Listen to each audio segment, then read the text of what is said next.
Temos equipe técnica. E temos microfone de lapela. Não, hoje a coisa tá fina. Não. Nós crescemos nos pés de altura, como diria o nome. Já estamos tomando pé muito. Boa noite, Leão. Boa noite, Christian. Boa noite, Geise. Querida do meu coração. Mais abençoadinha. Pessoal, então, dando sequência às nossas lives de toda quinta-feira, às 19h40. Hoje estamos recebendo aqui no Rincão dos Lauter, na Gloriosa Soledade, o nosso amigo Leão Gonçalves, que é o nosso pré-candidato a vice. Desde já agradecendo, Leão, a tua disposição, a tua dedicação, a tua energia, né? Uma pessoa positiva. A gente se conhece há pouco tempo, Leão, mas é como se a gente se conhecesse há muito tempo. Pelo menos é essa a visão que eu tenho. Porque, pra mim, tu não tinha vindo na minha casa ainda, não, mas é de casa. Primeira vez. Seja sempre bem-vindo, tá?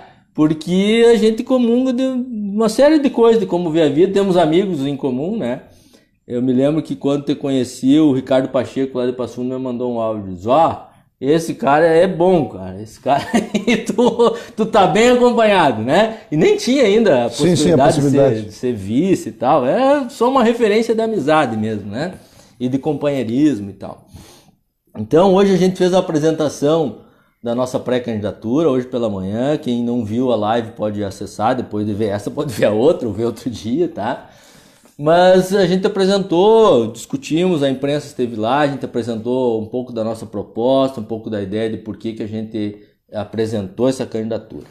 E hoje a gente está fazendo uma entrevista então com o Leão, tá? Apresentando ele. E eu gostaria que tu mesmo, Leão, dissesse, né, que nasceu, né, contasse um pouco da tua vida, né, como é que chegou na nossa Soledade. Imagino que se sente muito bem aqui, né? Porque inclusive tá aí com nós nessa peleia. Sim. Seja bem-vindo, boa noite. Uma boa noite, Geise, boa noite, Christian, boa noite ao pessoal que está nos assistindo nesse momento da live. Bom, olha, da mesma forma que tu disse, eu acho que nós tivemos uma cumplicidade dos dois lados, acho que tivemos uma cumplicidade muito boa. Deu química, como te diz, né? Deu choque. E isso aí acho que é o primeiro papel importante que aconteceu. Porque às vezes tu conhece pessoas e tu vai formar uma dupla, uma chapa numa eleição ou em qualquer outro tipo de coisa, ou numa instituição agora, e as coisas não fecham. E eu acho que com a gente aconteceu esse tipo de coisa. Uma coisa boa, é recente, como tu disse, mas teve essa cumplicidade. E isso para mim é uma das coisas mais importantes que tem. Porque nós irmos para uma disputa eleitoral onde a gente não tem o comprometimento um com o outro, cara, isso aí eu acho que é horrível.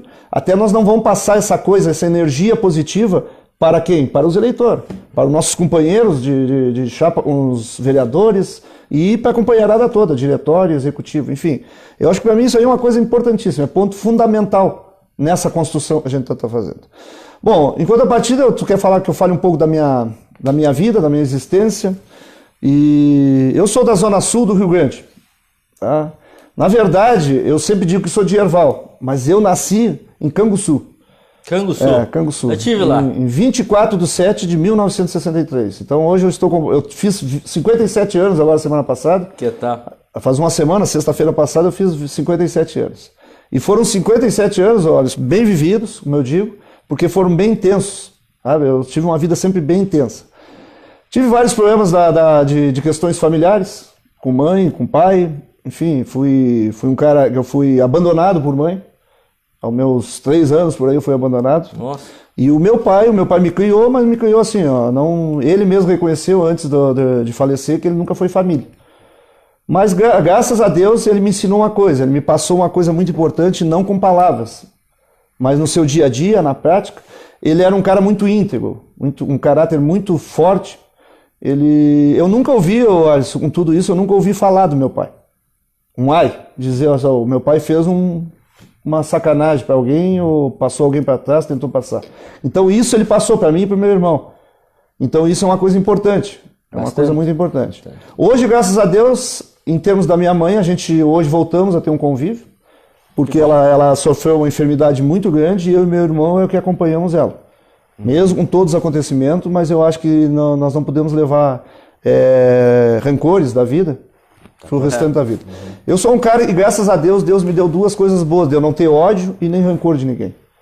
Nem raiva. Porque isso aí eu acho que traz mal só para a pessoa que está com raiva, tá com rancor. Não adianta eu ter raiva e rancor de ti, tu não saber, e eu estar todo estremecido por dentro, me arrebentando. Então isso são coisas boas, são coisas que a minha vida me ensinou. E eu tento, na minha vida, no dia a dia, sempre ser uma pessoa melhor. Eu busco isso. Eu tenho uma constante comigo de buscar isso, de ser melhor, de buscar ser pessoa melhor. Mesmo com os problemas que a gente enfrenta e tudo, eu tento sempre estar alegre, eu busco sempre a alegria na minha vida, eu busco o otimismo. E isso não é assim de dizer da boca para fora, as pessoas que me conhecem aqui em Soledade já sabem. Até muitos lugares que eu chego, até me pergunto, como é que tu consegue estar sempre sorrindo e tudo? E eu acho que isso aí, a gente tem que ter em mente isso. Porque a positividade da vida, a coisa boa, a energia positiva, ela só vai te trazer coisas boas. Vai te trazer amizades, que é o mais importante, que é as pessoas que te envolvem no dia a dia. E isso aí para mim é importantíssimo. Posteriormente nasci em Canguçu, como eu estava te falando, depois nós morávamos no interior, até os nossos 9 anos morávamos no interior mesmo, que nem tu aqui aqui para fora, moramos no interior, numa localidade chamada Arvorito, 3º distrito de Canguçu. E aos 9 anos o pai se transferiu para Erval. Ele levava já produto agrícola para a cidade lá, levava milho, levava feijão, batata, e resolveu dar uma arriscada, mudar de vida. Ele tinha um armazém na campanha, tinha um caminhão e transportava esses produtos. E aí resolveu ir para Erval tentar mudar de vida. E graças a Deus, cara, eu fui aos 9 anos, até hoje tá vivo na minha mente a mudança. E até há poucos dias atrás eu convidei meu irmão para fazer esse trajetório de novo, pegar os filhos e fazer, ir lá onde nós vivíamos e ir até Erval. E fazer o trânsito de noite, como nós fomos, parar em Pinheiro Machado, que é uma cidade no meio do caminho. Nós paramos em frente ao cemitério para fazer um fiambre. Nós levávamos fiambre, né? Frango assado, um farofa e uma Coca-Cola. E paramos ali, devia ser em torno de 2, 3 horas da manhã para fazer fiambre e seguir a viagem. Então, mas ele me rejeitou. Ele disse, não, essa eu não vou fazer contigo. Tu quiser fazer, tu faz. Eu não vou fazer. Essa não. E aí fomos para Erval e graças a Deus o pai teve um resultado muito bom lá. Aí nós morávamos numa casinha bem simples no início. Depois ele botou um supermercado, o primeiro supermercado de Erval. E dali para frente ele só, graças a Deus, se deu bem. Que bom. E depois, posteriormente, quando fui crescendo, eu fui para um colégio de internato. Capaz? Eu tive vários problemas com a minha madrasta. E aí o meu irmão foi estudar em Pelotas, na escola técnica. E eu resolvi ir para o internato, por conta própria. Eu tinha 13 anos de idade. Nossa, aí muito cedo, homem. Fiquei 3 anos no internato. Nos primeiros semanas eu chorava, né? Um guri com 13 anos. Só para ter uma ideia, dava 200 quilômetros de casa. Era lá em São Lourenço do Sul, no interior de São Lourenço, uma escola agrícola Santa Isabel. E aí a gente continuou. Depois eu estudei 3 anos ali.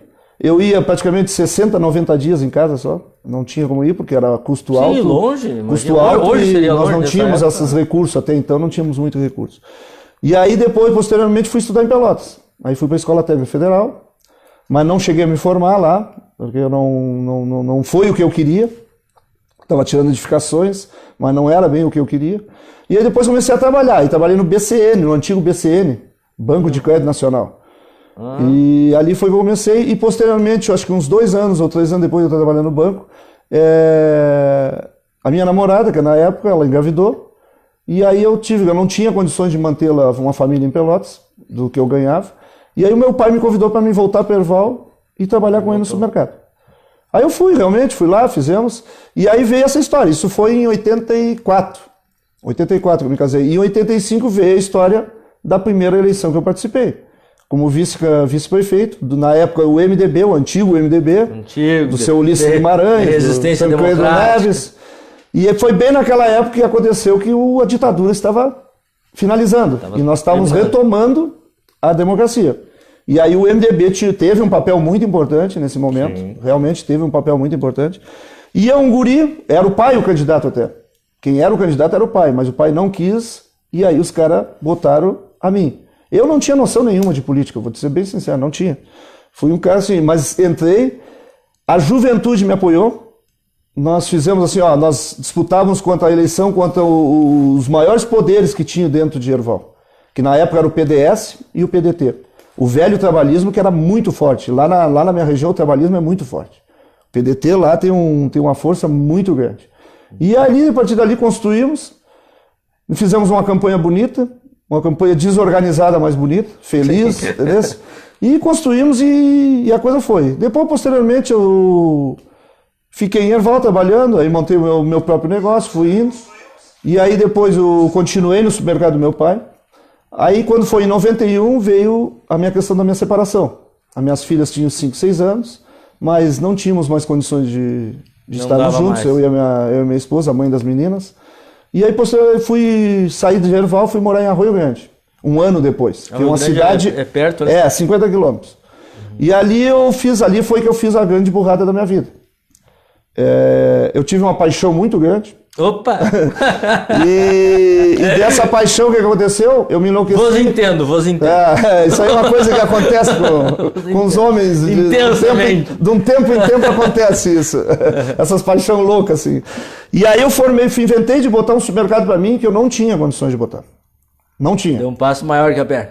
Não, irresponsabilidade mesmo. Fui irresponsável, fui um mau gestor. Pensei que eu podia. Pensei que as coisas fluíam ao natural e não fluíram. E tudo em função de estar perto daquela paixão que eu tinha, entendeu? Para valorizar a relação, para valorizar a relação, para dar certo. Cara, eu fiquei 2 anos remando. E uma das coisas que fez eu naquela época me dar mal, e não tenho vergonha de dizer, fali, quebrei, como se dizia na época lá. E quebrei por irresponsabilidade, por mau gestor na época. Mas assim, uma das coisas que fez, e eu aprendi na vida nesses momentos, foi a falta de atitude. Cara, eu nunca mais deixei de ter atitude na minha vida.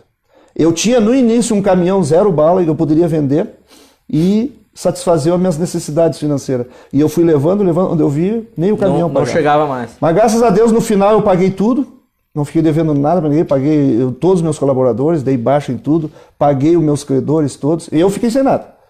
Eu vou dizer uma coisa, eu remei, depois passei uns quantos anos, e posteriormente fui para Pelotas, morei em Pelotas, trabalhei numa revenda de carro, primeiramente, depois trabalhei numa revenda de gás, onde eu carregava botijão mesmo, em caminhão e tudo, não tinha. E depois fui convidado pelo Marrone, o PT ganhou a eleição em 2002, se eu não estou enganado, foi 2002. E eu fui convidado pelo Marrone para... 2004. 2004. Foi 2002 eu comecei... Isso, 2004. E em 2004 eu fui convidado pelo Marrone para fazer parte da administração. E eu assumi naquela época o projeto Fome Zero. Que tal? E aonde a agricultura familiar era beneficiada. Nós só comprávamos produtos da agricultura familiar. Então, quer dizer, nós tínhamos um incentivo muito grande na agricultura familiar de Pelotas. E isso levantou muito o conceito dos agricultores familiares lá da região. E isso aí persistiu. Aí, quando eu fui ser pré-candidato em Erval a prefeito, eu saí da administração da coisa. Aí 2008, né? 2008, isso. 2008. Aí em 2008 eu saí. Quando eu fui para... Não, 2008 não. Nossa, foi 2006. Não, é 2002, 2006. 2008 foi para presidente. Aí 2012... 2008 é presidente, não é? Foi a Dilma ganhou em 2008. Não. 2002, 2006, 2010. 2010. Então foi 2008, tá certo, correto. 2008. E aí eu fui ser candidato em Erval. Construímos uma campanha bonita, tá? uma candidatura bonita, mas tivemos problemas internos e eu tive que retirar a minha candidatura naquele momento. E voltei depois para Pelotas, posteriormente. Aí depois comecei em 2008, foi 2008, no final de 2008, comecei a trabalhar nessa área que eu estou até hoje. Construí, Aí fui começar como representante comercial, comecei no próprio Rio Grande do Sul, depois fui para Santa Catarina e Paraná. E depois em 2010, metade de 2010, eu voltei para o Rio Grande do Sul. Assumi uma distribuição de 4 marcas que tinha em Candelária. Uma marca que já era bem conhecida e tudo, e eu assumi todo o estado para distribuir para eles. E aí que vem as coincidências de Soledade. Aí começa a história da Soledade. Cara, na verdade eu já trabalhava aqui, eu tinha clientes aqui, tá? Eu tinha alguns clientes que eu trabalhava já como representante, mas a história interessante é nesse momento. Eu estou morando lá em Itapema, em Santa Catarina. Um lugar meio ruim, né? Morando mal. E aí eu vim ao Rio Grande do Sul para visitar minhas filhas e lembrei dessa história de Candelária. Que tinha lá essa empresa que já tinha me oferecido, mas nunca mais tinha mantido contato comigo. E subi por aqui, por Pelotas, ali subi por Rio Pardo, e fui parar em Candelária. Chegando lá, pedi para falar com a dona, aí a secretária disse, não, mas ela não vai, não, mas tenta ligar para ela. E ligaram para ela, ela veio, conversou comigo e nós fizemos um acordo. E aí tá aí que eu quero te contar. Saí de Candelária numa terça de manhã, para ir embora para Itapema. Eu disse, vou ir por aqui, por Vacaria, que é mais fácil. Sim, vai por dentro aqui e vou embora. Vou sair lá do Rio do Sul lá e já vou sair lá em Palhoça, lá dentro de Florianópolis. É pela Serra do Rio do Rastro? Isso. Não precisa ir pela Serra do Rio. Vai pro Rio do Sul. Sai bem Palhoça. Vai reto. Por baixo ali. Cara, e eu disse assim, mas vou subir. E eu já conhecia o Zeca da Marodinho. Que tal? Tá. E aí eu disse, vou dar uma chegada aqui. Foi a minha primeira venda que eu fiz dessa distribuidora, foi aqui em Soledade. O Zeca. E Zeca, em 2010. Aí em 2010 eu voltei, metade de 2010 voltei para o Rio Grande do Sul, fiz tudo que eu tinha que fazer lá, organizei tudo e voltei para o Rio Grande do Sul. Aí morei um tempo aqui perto, em Veracruz, e depois me mudei para Sapucaia. Tinha o escritório da empresa era todo em Sapucaia e eu fui para lá para estar e viajando por todo o estado. E em 2000, aí trabalhei 2 anos e meio nessa empresa. Final de 2012, eu resolvi botar uma ótica para mim, lá em Formigueiro, perto de Santa Maria. Uma cidade com 6 mil habitantes. Pequenininha, né? Não tinha ótica lá. E lá tinha uma pessoa que me indicaram, a dona Rosa, que foi até hoje eu tenho uma dívida muito grande com ela e com a família dela. Foram pessoas que me apoiaram muito, muito mesmo. E chegando lá, montei a ótica. Cara, e graças a Deus foi um sucesso.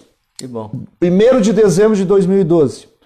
Dia 13, aí entra também outra coincidência, o número. Dia 13 de janeiro de 2013, eu botei a minha marca própria. A Ela e a Leon. Com 2 marcas próprias minhas. Então, quer dizer, em um mês, dia 12 de 1º de dezembro até o dia 13, 45 dias, não deu? 43 dias. 43 dias, eu fiz os 2 empreendimentos. Cara, e graças a Deus... Deu certo, foi embora, foi pra frente. Aí eu fiquei uns 2000, até 2014 em Formigueiro. Não, até 2000, final de 2014. Não, início de 2015. Não, final de 2014. Aí em 2015 eu tava viajando, cheguei na ótica ali, que era da Bianca, que antes tinha sido da Maria Cristina, mas nessa época era da Bianca e do Douglas. E eles me pediram para vender a ótica para eles, como eu viajava muito. Aí saí, ofereci pro pessoal. Mas como era longe, um pouco Soledade, o pessoal tinha vontade de vir. E um certo dia eu estava aqui na região, não lembro qual a cidade, e a Bianca me ligou. Disse, Leão, onde é que tu anda? Eu disse, tô aqui, não sei onde, estava perto de Soledade. Ela disse, mas tu não tem como vir aqui para nós dar uma conversada? Eu disse, vou aí amanhã, eu dou uma passada aí. Chegando aqui, ela me fez uma proposta, muito boa. Não tinha como rejeitar a proposta financeira, não tinha nem como mexer nela. Mas, tava boa, tava aí busquei só mexer na questão de prazo para pagamento. Fechou o negócio, isso final de maio para início de junho. E eu disse para ela, olha, Bianca, eu vou te botar peças aqui da minha marca, deixei 300 peças para ela aí, tu vai trabalhando e dia 1º de julho eu assumo aqui. Tá? Dito e feito, ela foi trabalhando, vendendo para ela, me pagou depois o custo, e dia 1º de julho de 2015 eu vim para Soledade. Para Soledade, então, agora dia 1º de julho de 2020, fez 5 anos que eu estou em Soledade, e graças a Deus, ao meu bom Deus e ao povo de Soledade, fui muito bem recepcionado. Tive os problemas iniciais, como normal, né? Tudo é normal. As pessoas não te conhecem, existe uma certa retração, até mais porque eu sou uma pessoa muito aberta, sabe? E eu tenho um costume de cumprimentar todo mundo, é o meu dia a dia, desde que eu amanheço até eu anoiteço. Até porque isso é uma característica do fronteiriço. O fronteiriço tem uma característica que se ele passar 10 vezes por ti na rua, 10 vezes te cumprimenta. A fronteira tem essa característica. Então a gente traz essa tradição. Traz essa tradição e não muda. E aí, graças a Deus, eu estou aqui, construí uma reputação boa dentro de Soledade, com o apoio da comunidade. Hoje tenho bons amigos aqui dentro de Soledade, e aquelas pessoas que eu não tenho até uma relação mais próxima, mais íntima, são pessoas que a gente tem no dia a dia uma relação muito boa. Eu fico feliz que às vezes eu chego na loja, porque eu sou um cara, eu madrugo bem, eu chego na loja às 6h30, por aí eu estou na loja. Opa! Eu sou um cara que eu levanto bem cedo. E eu gosto de levantar cedo porque eu gosto que as coisas aconteçam na primeira hora. Porque eu acho que é mais produtivo tu acontecer tudo na primeira hora e depois tu tem mais tempo no dia para fazer alguma coisa. E eu sou um cara, eu gosto de andar muito na rua. Eu gosto de comunicação. E além disso, me traz muitas coisas boas também pro comércio. Eu consigo um negócio na rua, o pessoal está conversando, sabe que eu sou do setor, já estão precisando de alguma coisa e já conversam comigo. E aí, esse é o meu dia a dia, feliz da vida, porque eu acho que essa construção, essa credibilidade que eu ganhei dentro de Soledade é importantíssimo para a vida da gente. É o que mais vale. E essa questão das relações. Eu acho que o importante da vida da gente é a relação do dia a dia, a amizade, é a simpatia que a gente tem com as pessoas e as pessoas têm para com a gente. Eu acho que isso não tem preço. Essa relação, essa questão humana, sabe? Esse calor humano que a gente recebe, cara, isso para mim não tem preço, não vai ter preço nunca na minha vida. Quanto a uma questão familiar de filhos, na verdade, eu tenho 4 filhos e 3 netos. Tá? Então? Eu tenho 2 filhos do meu primeiro matrimônio, que é a Natália e a Tayane, hoje estão, as duas hoje casualmente estão com 35 anos, não são gêmeos, mas... Foi pertinho. Não. E as 2 filhas eu tive quando eu tive 21 anos. Por quê? Porque uma nasceu 6 dias antes de eu completar... Não, desculpa. Eu fiz dia 24 de julho, quando eu completei 21 anos. A Natália nasceu dia 9 de agosto. E a Tayane nasceu 6 dias antes de eu completar os 22 anos, dia 18 de julho. Então, quer dizer, elas têm 11 meses de diferença. Daí a moda São Bento, né, que os caras dizem, né? Tem uma história, não vou dizer o final, mas é uma coisa... Eu não conhecia. E depois, posteriormente, eu tive mais 2 filhos. Um lá de Erval, que hoje é o Richard, está tirando agronomia. Que bueno. Está no 2º semestre de agronomia, agora está tirando na UFPEL em Pelotas. E tem uma menina mais nova, com 15 anos, de uma outra relação que eu tive em Pelotas, tá? E tá com 15 anos, está estudando, quer tirar, está pensando até em medicina. E é uma projeção para o futuro aí, para ver o que ela vai fazer. Então, resumindo mais ou menos em curtas tempo, assim, é mais ou menos essa trajetória da minha vida. Que coisa. E hoje, graças a Deus, estou aqui, junto contigo, com o pessoal aí. Agradeci hoje de coração ao Partido dos Trabalhadores por me dar essa oportunidade, porque eu tenho certeza que essa vai ser uma oportunidade de crescimento para mim. Vou ter os problemas, é óbvio, e vamos ter problemas até de relações, porque tem pessoas hoje dentro da sociedade, da comunidade, que não entende essa diferença entre a pessoa e a ideologia dela, ou a posicionamento político dela. E eu acho que isso aí, mas só que isso aí, acho que a gente tem que superar. Esse tipo de gente, eu sempre digo, eu não sou prepotente, eu não sou arrogante, eu não sou nada. Mas tem certos tipos de gente que a gente tem que ser superior. Porque se tu fores dar bola para aquelas coisas mesquinhas que te passam, cara, tu te torna pior. Então, quer dizer, o que eu vou começar lá no início, eu sempre luto para me tornar uma pessoa melhor. E se eu for brigar contra isso, eu vou me tornar pior também. Então, e eu aprendi uma coisa importante nessa pandemia, e isso eu quero passar muito para as pessoas. Aprendi a questão da ignorância. Cara, eu aprendi nessa pandemia que a ignorância a gente não combate ela. A gente ignora ela. É a melhor forma de combater a ignorância. Não dá o ibope pra ignorância. Não, se tu der o ibope para a ignorância, as pessoas se promovem. Eu já vi muitas vezes no Face as pessoas discutirem por coisas coerentes contra um cara que não é coerente.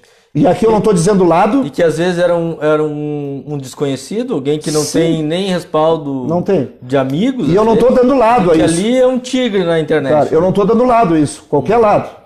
Cara, e eu vi pessoas se desgastando na internet, como tu está dizendo, as pessoas nem se conhecem, tá? Ofendendo muitas vezes as pessoas de uma forma desagradável, desrespeitosa. Ofendendo família, ofendendo gente, mandando tomar em devidos lugares que nem vem o caso dizer aqui, porque até é uma coisa nojenta, sabe? E isso aí eu aprendi. E com isso tudo eu aprendi essa questão, nessa pandemia, a questão da ignorância. A ignorância, ela não se combate, ela se ignora. Sim, aí nós vamos em frente. Tá certo. Que bueno, meu companheiro. Olha, primeiro, assim, te dizer que é uma história bonita, é uma história a gente vê em momentos de superação, né? Desde essa questão familiar, dessa capacidade de falar, inclusive falar dos momentos que não foram tão bons, né? Sim, sim. A gente é humano, a gente passa por momentos. Eu contribuindo aí com o que tu falou, acho que do teu pai, além dessa questão da integridade, teu pai era do comércio, né? Sim, então, sempre foi. De certa forma, seguiu essa sequência. Foi. E essa tua questão da comunicação, eu acho brilhante, porque eu não consigo ser assim. Cada pessoa tem... Eu cumprimento todo mundo, obviamente. Mas às vezes, eu sou muito reflexivo, então as pessoas às vezes pensam, mas esse aí não é. Mas o meu buenas é um buenas. Sim. Né? E tem uma facilidade que eu já percebi que tu, em poucos minutos, já toma conta da situação. Já tá projetando. Às vezes, na verdade, até tem que me controlar, né? Porque daqui a pouquinho me torna uma coisa muito... Com facilidade, né? E uma coisa natural, não é? Não, é uma sem forçar nada. Autêntica, né? Sim. Autêntica, isso é bonito. Eu acho que é isso, é passar essa verdade para as pessoas. Bueno, e tu falou, sempre teve na resistência, né? Com o MDB, quando o MDB representava a resistência.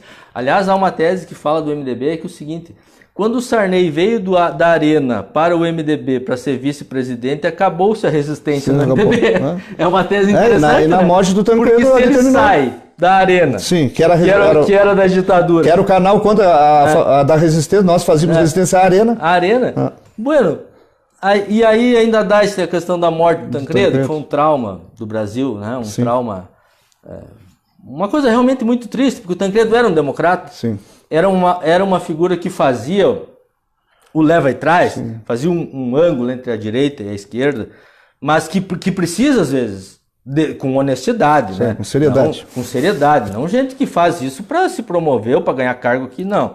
Gente que faz para produzir acordos, produzir consensos. E o Brasil, na época, precisava produzir um consenso para entrar na democracia, né? Novamente, né? Então foi uma figura importante e lamentavelmente faleceu. Tu teve essa experiência em Pelotas aí, que é uma experiência importante, né, Tia? Sim. Só retomando um pouco o que tu falou a respeito do que eu falei, não tive medo de falar dos meus problemas pessoais e problemas financeiros e tudo. Isso foi uma coisa que fez eu crescer.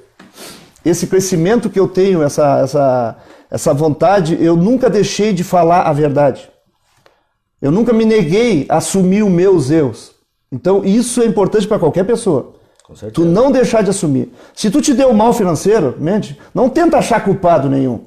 Cara, o culpado somos nós. É nós que cometemos as nossas falhas, as nossas irresponsabilidades.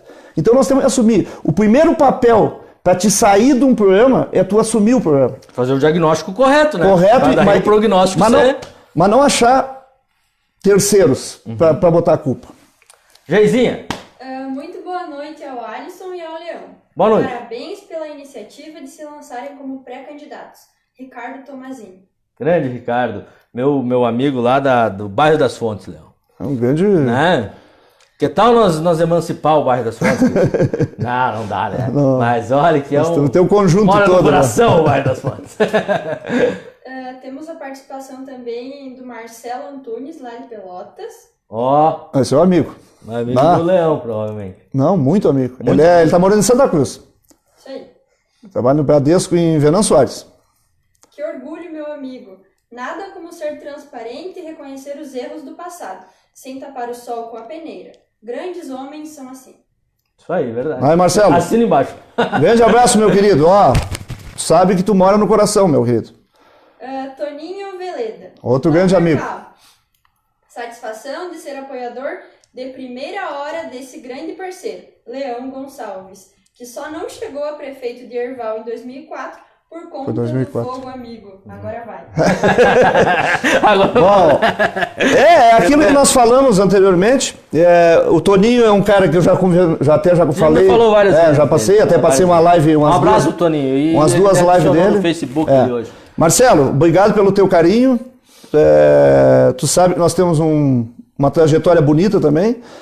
Mas o Toninho tem uma trajetória comigo e com um grande amigo meu que faleceu. E nós éramos o trio lá do PT que formalizou a minha candidatura para prefeito. Que tal? Era o Toninho, o Osmar e eu. Esse foi o início da candidatura lá.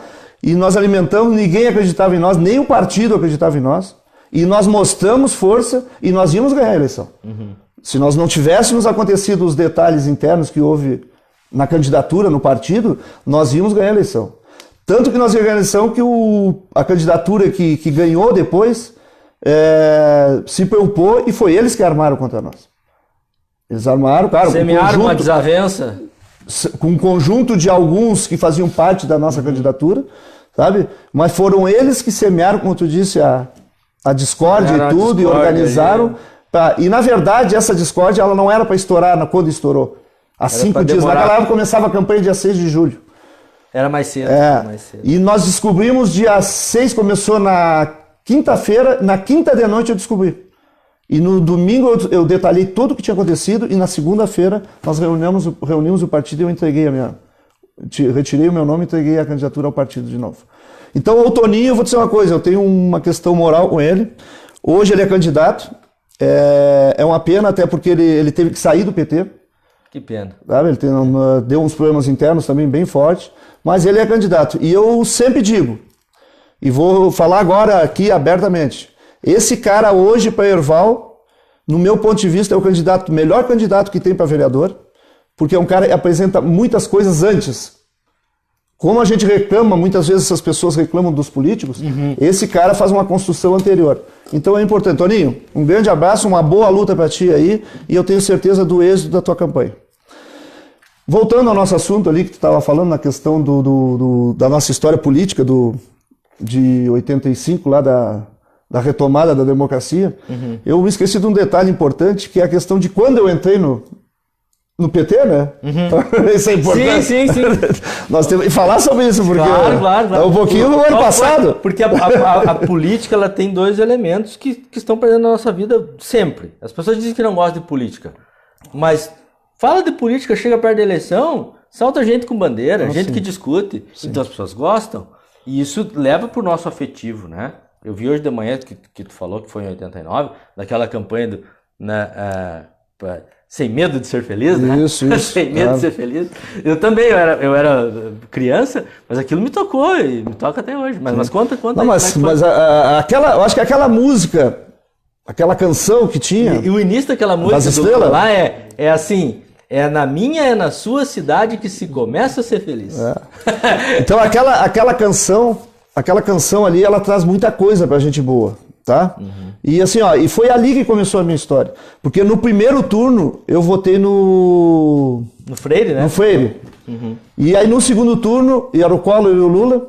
Lembro daquela ideia do Diniz lá, que fez aquela baita história. A fake news não é coisa nova. Não, já é antiga. Era uma fake news. A fake news destruiu... Que o PT tinha sequestrado.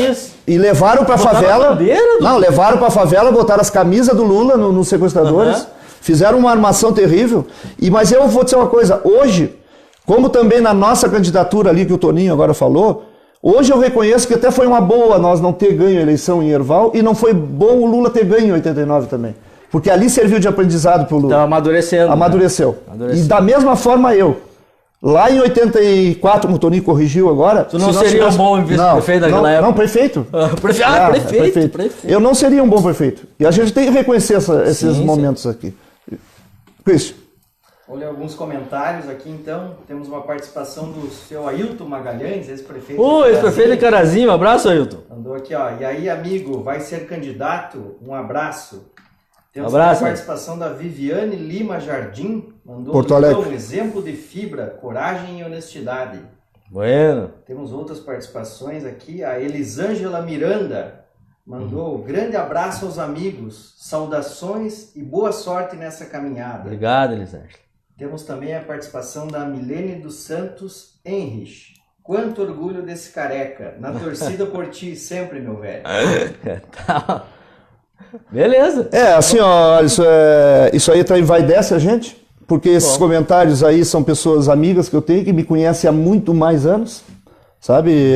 Quando ela tem a liberdade de me chamar de careca, ela é quase uma filha para mim. Ela mora hoje em Arroio Grande, a mãe dela e o pai dela moram em Herval, mas ela e o marido dela moram em Arroio Grande. Então, vai dizer, isso me envaidece, a questão do Toninho, são pessoas que me conhecem há mais tempo. Então, essa história que eles estão falando não é demagogia nem nada. Essa é a minha história. Esses são os meus momentos real, que eu tive, que eu provei quem eu poderia ser ou não. Independente disso. Só para ter uma ideia, a minha família toda é de direita.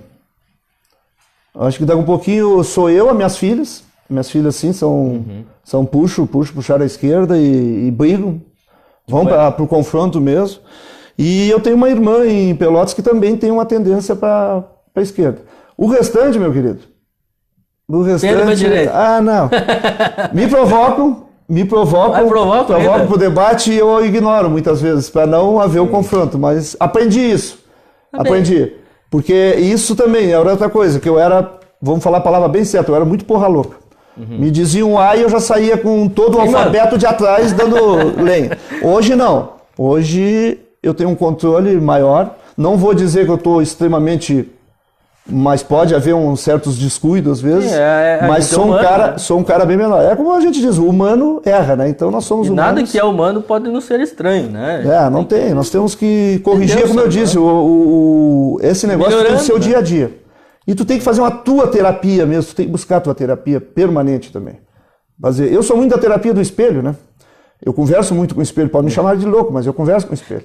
Exato. Só que eu mudo de papel. O espelho sou eu e eu sou a outra pessoa. Eu fiz a live com o Olívio ali, mais algumas pessoas aqui de Soledade, do lançamento do livro, e uma das pessoas que eu convidei foi a minha terapeuta, a Cristiane Saltier. E eu falei uma pessoa muito boa. Ela e a Vera, duas pessoas minhas concorrentes, mas pessoas de alto nível. Pessoas de alto nível, né? E a Luciana é minha terapeuta já há 7 anos, 8 anos. Sim. E é uma pessoa que eu confio muito. E é uma profissional. E aí eu falei que de minha parte, terapia tinha que estar na cesta básica. Porque essa história de que não precisa de terapia, terapia profissional, não é? Sim, entendi. Terapia de quem estuda para isso e está capacitado fez a faculdade, para isso, né? É uma coisa muito séria, não é?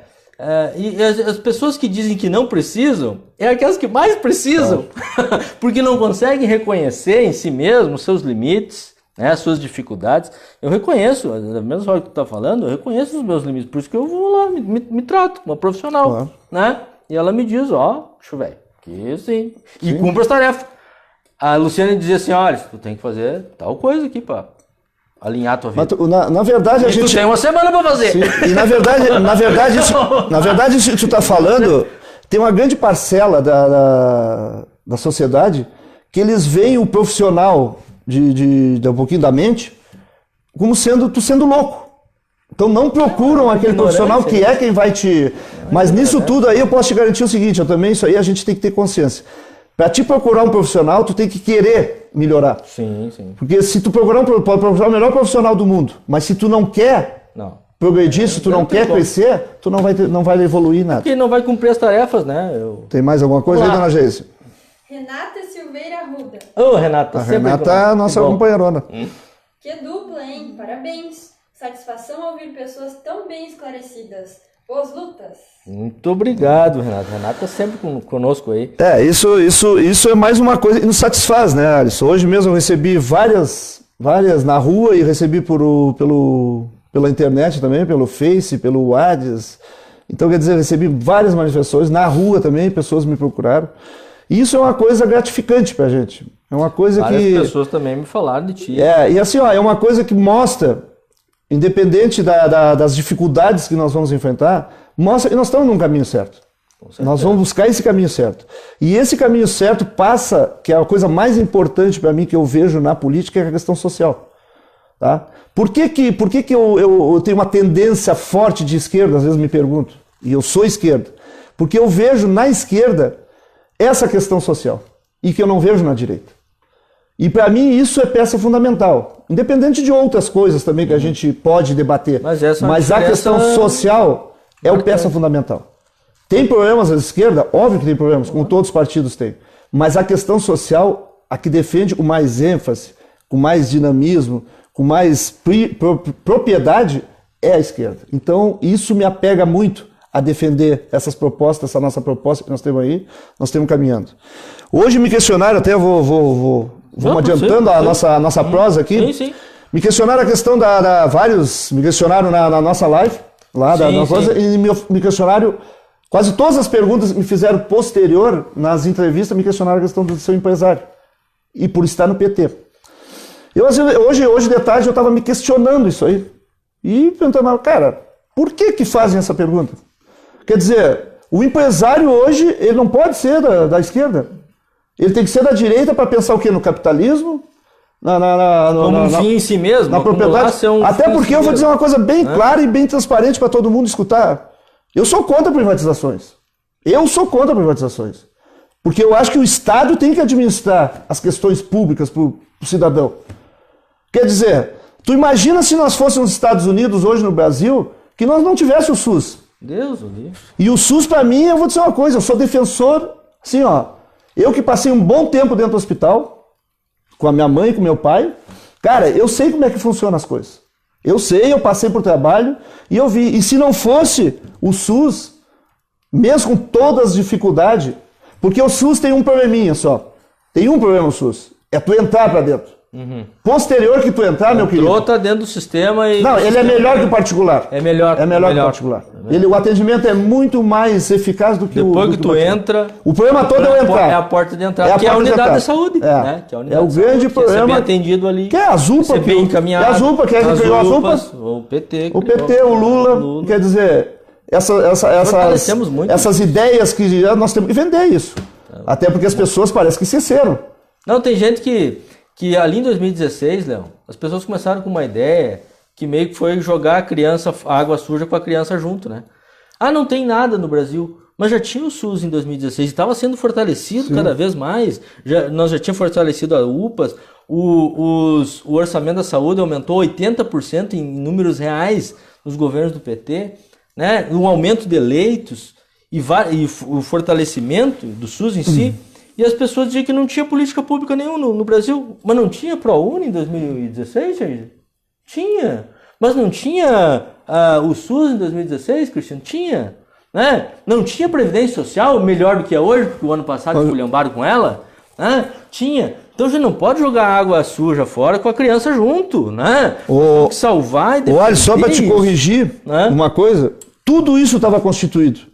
Sim, Pelo contrário, começou a se desconstituir a partir do impeachment da Dilma. Foram desconstruindo essas políticas. Desconstruindo todas as políticas. E aí nós temos uma classe média que às vezes não olha para as coisas e pensa que isso não faz falta.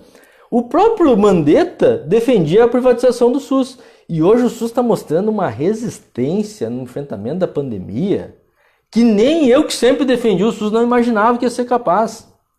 Mas nós temos, apesar de falta de comando, de ter um presidente que não comanda nada, que não quer comandar, que fecha os olhos, que ignora a realidade. Imagina nós, se a gente for prefeito e vice, ignorar que estamos vivendo uma pandemia. Fazer de conta que estamos num outro planeta.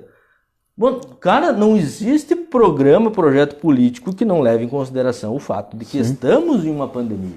Né? Não teve uma reunião com os secretários estaduais de saúde desde a pandemia. Não teve uma reunião com os governadores para articular o informe do Brasil. Então nós estamos sem comando. Né? É aquele negócio de ir lá da cloroquina para Ima, né? De ficar jogando para a torcida, falando mal de um, mas mandando o jornalista, né? Cara, na verdade, em qualquer pesquisa que sai, qual é os maiores problemas do país, do estado, do município, sai o quê? Saúde, educação e segurança. Sempre. E olha o que esse governo fez nessas três linhas. Segurança, ele mostrou que estava preocupado com segurança privada, das milícias, né? Fizeram uma lei para regular as milícias. Saúde, no pior momento que nós enfrentamos nesse país, que é um país intercontinental, não tem ministro. Educação, bom, o cara foi lá, apresentou um currículo falso. O ex-ministro usou do cargo de ministro para fugir. Para fugir, porque ia ser preso. E há pouco tempo atrás, quem dizia que era contra bandido, acoberta o fato que o presidente da República fugir do país. E há pouco tempo atrás, o que foi ministro da Justiça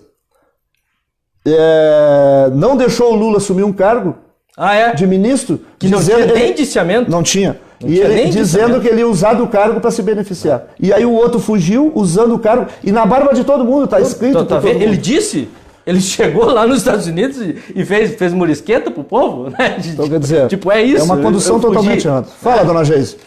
Rosane Quevedo. Ô, abençoada. Que satisfação termos dois pré-candidatos com esta capacidade de nos trazer esperança, do verbo esperançar para o nosso povo. Que bueno, obrigado, Rosane. Mais coisa aí pra nós? Tem um monte de coisa aí. Tem mais gente aí? Christian. Vamos lá, seu Cristian. Olha só, estamos com a equipe. Hoje, já tô me sentindo... Quando era só eu e a Geis aqui, já tô me sentindo vice-prefeito, vou dizer pra vocês. Deus, assessores. Temos a participação aqui do Fael Rosa. Ô, Faelzinho. Nosso candidato. Do bem e do povão. É caráter. Tamo juntos, amigos. Valeu, Fael. Tem Grande também abraço. a participação da Janice Campos. A Janice. Reflexão, valorizando a classe dos psicólogos. Mais uma vez, parabéns. Lutaremos. Também o amigo Gibrair Portela. Ô, Giba. Conseguiu um vice que é bom de escutar. Esse é PT. Parabéns. Grande Giba. Um abraço, Fael. Um grande abraço aí, Giba. Tamo na luta. Tamo junto. Mas é isso aí, seu Alisson. Eu acho que as coisas têm que... Nós temos numa caminhada boa. Nós vamos construir uma política bem definida, um plano de governo bem definido e pensando sempre em políticas públicas boas e aonde nós vamos conduzir essas políticas públicas para aquelas pessoas que mais necessitam. Esse é o caminho. Quero deixar bem claro, para que não haja fala diferente, nós não estamos aqui abandonando a cidade. Isso que fique bem claro. Mas a construção para aquelas pessoas que mais necessitam, nós vamos fortalecer. Mas a cidade não vai ser abandonada. A cidade vai ser dirigida de uma forma linear, mas com políticas públicas bem definidas para aquelas pessoas que mais precisam. Que é a questão social que nós batemos bastante e nós vamos continuar batendo. E não é a questão social com o velho assistencialismo populista. Não. É com política pública organizada. Eu falei políticas públicas mesmo. Não, mas só nós estamos falando em políticas públicas. É que a gente sabe do que a gente está falando, né? Assim, ó, duas coisas que tem que ficar bem firme. É o assistencialismo e o paternalismo. Nós não vamos fazer políticas populistas. Nós vamos fazer políticas públicas. Para levantar, melhorar, dar qualidade de vida para as pessoas. Nós vamos ir nos bairros, nós vamos melhorar os bairros. Ontem eu estava conversando com o Alisson. Eu sou muito ainda da ideia de fortalecer os bairros para que cada um tenha o seu convívio lá no seu bairro, fazer as suas praças de diversões lá para as crianças e tudo, a sua cancha de esporte daqui um pouquinho. Aquele caso que eu contei hoje de manhã, do cara que dizia que não votava em nós, enfim, não votaria em nós do partido e tal, dele um pouco ele fez 3 reflexões que ele chegou à conclusão que só nós teríamos coragem de mudar. Né? E uma delas, ele disse assim, eu vou com a minha filha na praça central e os brinquedos estão desarrumados e as coisas estão... Tu tem 2 filhas pequenas, eu acho que tu vai arrumar isso aí, né? Eu disse, olha, isso aí eu posso ter garantia, porque não é possível, né? E é uma questão, não só na central, evidentemente. Não, nos bairros, vamos... Tu ter um espaço de lazer, de cultura... De relacionamento para as pessoas, né? Uma pracinha bem organizada, de repente construir isso de forma comunitária para as pessoas valorizarem mais ainda, né? Eu acho que é possível. Sabe essa ideia de que, não, mas aqui é terra disso ou daquilo, pessoas que não valorizam. De onde que tiram isso? Por que em outros lugares a gente tem uma pracinha no bairro bem organizada e as pessoas respeitam? Por que em Soledade não pode ter? Pode ter sim, mas olha, desde que as pessoas tomem aquilo para si. Tá, o que eu te disse. O que falta nisso tudo? Falta nós dialogarmos com a sociedade. Isso. É nós irmos no bairro e explicar para eles, isso aqui é da responsabilidade de vocês também. Nós vamos fazer, nós vamos organizar esse bairro, mas nós temos que contemplar todas essas pessoas, dar direito a eles serem valorizados. No momento que tu valoriza uma pessoa, cara, isso até no ramo comercial, valoriza um colaborador. Ele cresce. Ele cresce e outra coisa, ele sobe parede por ti. A mesma coisa que o funcionário público. Ainda hoje, agora eu e o Cristian vimos conversando a respeito disso. As pessoas às vezes dizem, o funcionário público começa a botar defeito. Cara, às vezes o funcionário público é desvalorizado e não é na questão financeira. É na questão moral, é na questão de respeito. Ele não se sentir... Às vezes ele tem a sua tarefa e o prefeito ou o secretário não valorizam aquilo. Né? Ou, inclusive... fazem um desmando. Quando ele vai fazer alguma coisa, dizem para ele não fazer. Sim. Acontece? E aí vou aumentar até naquela linha que tu botou dali da terapia, psicologia. Às vezes é uma questão de psicologia. Também. Tu chamar a pessoa para conversar contigo. Olha, o que está acontecendo? Eu vou te contar uma. Aproveitando isso, quando eu fiz parte do governo aqui em Soledade, eu constituí um grupo para projetos. Porque Soledade não acessou, como tu acessou lá em Pelotas, o Marrone acessou, e todos os municípios acessaram, os projetos, porque ele contratava umas pessoas de fora para fazer os projetos. Eu disse, não, mas nós temos aqui, tem uma guria competentíssima que coordena lá, e nós mandamos ela até para Brasília para fazer curso na época. Né? Eu disse, não, isso aqui é um investimento. Hoje tá aí, asfalto e coisa, por quê? Porque tem gente daqui que faz projeto. Sim. E chamei o pessoal do setor técnico, né, do departamento técnico lá da prefeitura, mais ali do gabinete do prefeito que faziam isso, e outras pessoas, eles no mesmo prédio nunca tinham sentado para conversar, para produzir um projeto. Né? E aquilo ali fluiu. Por quê? Porque um reconheceu o outro, um conheceu o trabalho do outro, né? E motivou aí adiante. Essa guria que eu tô falando, ela inclusive foi fazer engenharia depois. Eu disse, eu vou fazer engenharia, fez pela Federal, né? Porque ela se sentiu motivada. E é uma guerreira, né? E teve incentivo. Né? E teve esse incentivo. Alguém que chegou assim, ó, disse, tu é capaz. E foi lá e fez. Foi embora, e isso pode acontecer também naquelas perguntas que te fizeram. Os caras aí que eram uns lobistas. Sim. Nem tô falando mal deles, mas é lobby. Tu vem da prefeitura, diz, eu tenho projeto aqui para tal, que é prefeito que eu encaminho. Mas a prefeitura tem que ter o seu setor de projeto. E organizado. Sim. E funcionando. Eu acho que tudo que é valorizado, ele se desenvolve. Tudo. Com certeza. Tudo. E o ser humano, a matéria humana, o material humano, muito mais ainda. E outra coisa, eu não digo, e às vezes eu vou dizer uma coisa pra ti com toda certeza, não é dinheiro. Não é o financeiro que vai mover isso aí. É tu valorizar a pessoa em si. Tu dá dinamismo pra ele, só, vamos fazer isso aqui e tu vai ser o cara que vai tocar.